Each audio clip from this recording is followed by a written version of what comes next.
আসসালামু আলাইকুম রহমতুল্লাহ।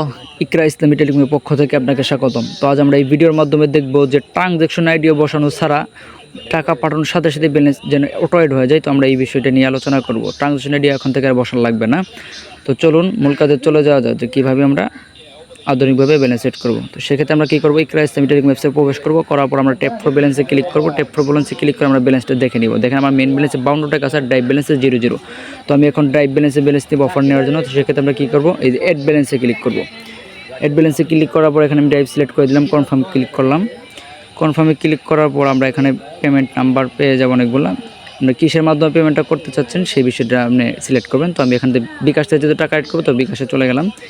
বিকাশে যাওয়ার পর আমরা এখানে 50 টাকা দিলাম, দিয়ে নেক্সটে ক্লিক করলাম। নেক্সটে ক্লিক করার পর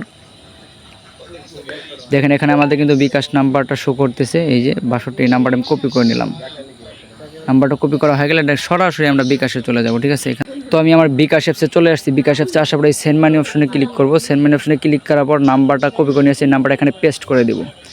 নাম্বারটা পেস্ট করলে আমার নাম্বারটা যেহেতু প্রিয় করে রাখছি আগে থেকে, প্রিয়তে সিলেক্ট করে নিলাম। পরে এখানে আমি কত টাকা অ্যাড করবেন সেই অ্যামাউন্টটা দিয়ে দেবেন। আমি যেহেতু 50 টাকা অ্যাড করবো, আমি 50 টাকা দিয়ে দেখাচ্ছি। আপনারা চাইলে আপনাদের মন মতো আরও 50 টাকা উপরে অধিক টাকা আপনারা অ্যাড করতে পারবেন। তো আমরা এগিয়ে জানে ক্লিক করলাম। এগিয়ে জানে ক্লিক করার পরে এখানে কিন্তু মূল বিষয়টা আপনারা লক্ষ্য রাখবেন। এই যে দেখেন এখানে কিন্তু রেফারেন্স একটা লেখা রয়েছে। বিকাশ থেকে পাঠালে রেফারেন্স থাকবে, নগদ থেকে টাকা পাঠালে নগদের মধ্যে রেফারেন্স পাবেন, উপায় থেকে পাঠালে উপায়ের মধ্যে রেফারেন্স পাবেন। তো আপনি যেখান থেকে টাকাটা পাঠান না কেন, তো এখানে কিন্তু মূল বিষয়। তো আপনি রেফারেন্সের জায়গায় আপনি লিখে দিবেন যে ব্যালেন্স আপনি টাকা অ্যাড করতে চাচ্ছেন সেই ব্যালেন্সের সোর্সটা লিখে দিবেন। আমি যেহেতু ড্রাইভ ব্যালেন্সে টাকা অ্যাড করবো, সেক্ষেত্রে আমি ড্রাইভ এখানে লিখে দেবো। তো দেখেন আমি ড্রাইভ লিখে দিলাম। এখানে যদি আপনি মেইন লিখে দেন তো আপনার মেইন ব্যালেন্সে টাকা অ্যাড হয়ে যাবে, ঠিক আছে। আর ট্রানজ্যাকশন আইডি বসার লাগবে না। এখানে আমি যেহেতু ড্রাইভ ব্যালেন্সে টাকা অ্যাড করবো, আমার ইকরা ইসলামী টেলিকম, সেখানে ড্রাইভ সিলেক্ট করে দিলাম। দেওয়ার পরে এখানে আপনার বিকাশে পিন নাম্বারটা দিয়ে দেবো, ঠিক আছে। আমি আমার পিন নাম্বারটা দিয়ে দিতেছি।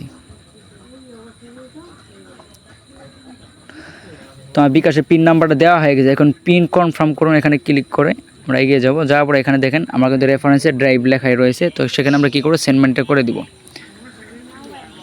তো দেখেন আমার সেন্ড মানিটা হয়ে গেছে। আমি কিন্তু এখান থেকে ট্রানজ্যাকশন আইডিও কপি করলাম না, কোনো কিছুই করলাম না, ঠিক আছে। আমি ডাইরেক্ট অ্যাপস থেকে হোমে এসে বললাম বিকাশে। এখানে আমি উপরে যে নোটিফিকেশনটা দেখি, এই যে দেখেন উপরে কিন্তু নোটিফিকেশন ইকরা ইসলামী টেলিকমের নোটিফিকেশনটা এই যে আসছে যে পেমেন্ট রিসিভড 50 টাকা ইন ড্রাইভ ব্যালেন্স, দেখছেন। তো আমরা এখন আমাদের ড্রাইভ ব্যালেন্সটা এই যে দেখেন নোটিশটা, এই নোটিশটা অলরেডি পেয়ে গেছি। আমরা কিন্তু ট্রানজ্যাকশন আইডিও কপি করে কোনো কিছু করি নাই।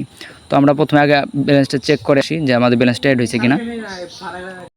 তো আমরা ব্যালেন্স চেক করার জন্য আবারও ইকরা ইসলামী টেলিকম ওয়েবসাইটে চলে আসছি। তো আমরা ট্যাপ ফর ব্যালেন্সে ক্লিক করব। ট্যাপ ফর ব্যালেন্সে ক্লিক করার সাথে সাথে দেখেন আমার ড্রাইভ ব্যালেন্সে কিন্তু অটোমেটিকভাবে 50 টাকা অ্যাড হয়ে গেছে। টাকা অ্যাড হওয়ার জন্য কী করা লাগবে, যে নাম্বার থেকে টাকাটা পাঠাবেন সেই নাম্বার দিয়ে আপনার ইকরা ইসলামী টেলিকম অ্যাকাউন্টটা করা থাকতে হবে, ঠিক আছে। তাহলেই ট্রানজ্যাকশন আইডি বসার লাগবে না, অটোমেটিক ব্যালেন্স অ্যাড হয়ে যাবে। আর সেক্ষেত্রে যদি অন্য নাম্বার থেকে টাকা পাঠান, যে নাম্বার দিয়ে আপনি ইকরা ইসলামী টেলিকম অ্যাকাউন্ট করা নেই, এরকম যদি কোনো নাম্বার থেকে টাকা পাঠান, সেক্ষেত্রে আপনি কী করবেন, সেম আগে যেভাবে ট্রানজ্যাকশন আইডি বসে টাকা অ্যাড করছেন, অন্য নাম্বার থেকে যদি টাকা পাঠান সেক্ষেত্রে আপনি ট্রানজ্যাকশন আইডি বসাই ব্যালেন্সটা অ্যাড করে নেবেন। আর যে নাম্বার থেকে টাকাটা পাঠাবেন সেই নাম্বার দিয়ে যদি ইকরা ইসলামী টেলিকম করা থাকে, সেক্ষেত্রে তাহলে আপনার ট্রানজ্যাকশন আইডি লাগবে না, সেখানে রেফারেন্সের জায়গায় মেন লিখে দিয়ে আপনার ব্যালেন্স অটো অ্যাড হয়ে যাবে। আশা করি সকলে এই বিষয়টা বুঝতে পারছেন। আর যাদের ইকরা ইসলামী টেলিকম অন্য নাম্বার দিয়ে করা, তো এখন আপনারা যারা চাচ্ছেন যে আপনাদের বিকাশ, নগদ, রকেট যে নাম্বার দিয়ে করা সেই নাম্বার ইকরা ইসলামী টেলিকমে দিতে চাচ্ছেন, সেক্ষেত্রে আমাদের সাথে যোগাযোগ করে নাম্বার পরিবর্তন করে নিতে পারবেন। তো আজকের ভিডিও এই পর্যন্তই থাকলো। সকলেই ভালো থাকবেন। আসসালামু আলাইকুম ওয়া রাহমাতুল্লাহ।